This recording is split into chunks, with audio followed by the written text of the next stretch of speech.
Je m'appelle Pierre Cousin, j'ai 39 ans, je suis agriculteur. Plus précisément, je suis éleveur d'ânesses laitières. C'est moi qui suis responsable de l'asinerie ici et je suis implanté sur un espace départemental qui est l'ancienne ferme des Bornes à Chennevières-sur-Marne.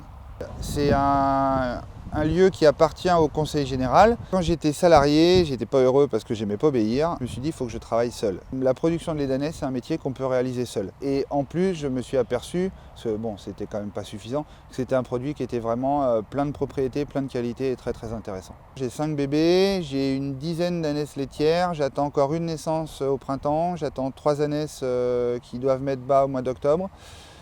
J'ai 2 étalons. Alors en fait, moi je possède 2 structures. Je suis chef de 2 entreprises. J'ai une entreprise agricole qui produit des anneaux, qui produit du lait, qui est Franciliane. Et j'ai une autre entreprise artisanale qui est en nom propre également, mais à la marque c'est Téliane.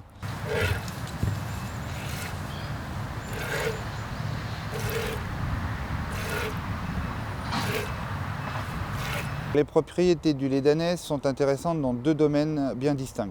Premièrement, en ce qui concerne le lait qu'on va boire, puisque c'est le lait qui est le plus proche du lait maternel. Après, on l'utilise également en cosmétique, parce que c'est un lait qui est très riche en vitamine E. Le lait, je le fais transformer soit en savon, soit en produit cosmétique. Je commercialise principalement en vente directe, à savoir soit dans ma boutique à l'entrée du parc, soit je me déplace sur des foires, sur des marchés, sur des salons. L'intérêt, c'était aussi de montrer aux gens qu'un âne, c'est un animal courageux, intelligent, travailleur, fidèle et tout ça. Donc j'accueille tous les publics, absolument tous les publics, que ce soit des enfants scolarisés, alors à partir de la maternelle, parce qu'avant ils sont trop jeunes et j'ai trop peur de les mettre dans le pré. Puis après, j'accueille des groupes d'adultes. J'ai beaucoup de groupes de jeunes retraités, j'accueille des jeunes en difficulté, tous les gens qui sont un peu désireux d'en apprendre plus sur l'âne.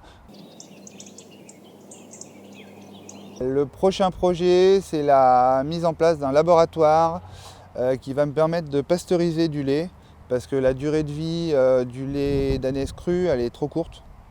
Dans ce laboratoire, la prochaine idée, c'est de mettre un atomiseur pour atomiser moi-même le lait. Parce que, alors ça je vous le dis, c'est un secret, je voudrais faire du chocolat au lait d'ânesse. Et le chocolat au lait d'ânesse, ça n'existe pas dans le monde. Après, je souhaite diversifier les publics pour la visite, notamment avec les collèges et les lycées. Je suis en train de travailler sur les supports pédagogiques. Et puis j'ai un petit peu de demande aussi pour de la zinothérapie. Une des spécificités de ce métier, c'est que grosso modo, parmi ceux qui ont commencé il y a longtemps, il faut 6 à 7 ans avant d'arriver à tirer un revenu. Moi je suis dans ma 4e année, même si je diversifie beaucoup avec la visite, pour l'instant c'est un peu juste et j'arrive pas encore à prélever de salaire. L'année dernière, j'ai pas perdu d'argent, donc déjà je considère que c'est une belle réussite.